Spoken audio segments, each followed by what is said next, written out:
की आपण कुठेही गेलो तरी आपली नजर सगळीकडे असली पाहिजे, मगच आपल्याला दडलेल्या गोष्टी कळतात. Hello everyone, myself Atul Bobde आणि मी बंजारा आउटडोर्स या कंपनीसोबत ट्रेक लीड म्हणून काम करतो.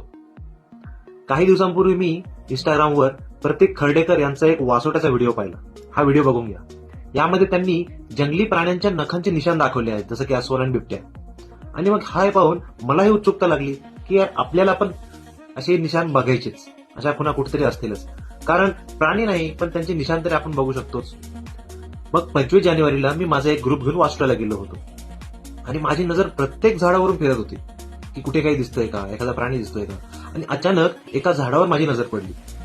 त्याच्यावर वाईल्ड बियर म्हणजे अस्वलाच्या पंजांचे निशाण ठळक दिसत होते. जनरली तुम्हाला वाईल्ड बियर म्हणजे अस्वलाच्या नखांचे निशाण तुम्हाला झाडाच्या बुंद्यावर म्हणजे खोडावर खालच्या भागाला दिसतात. ते वेडेवाकडे आडवे असे आणि लांबसर असतात. तर बिबट्याचे निशाण तुम्हाला झाडाच्या काही थोड्याशा वरच्या भागात दिसतात, जसं की तुम्ही या फोटोमध्ये पाहू शकता. सांगायचं एवढंच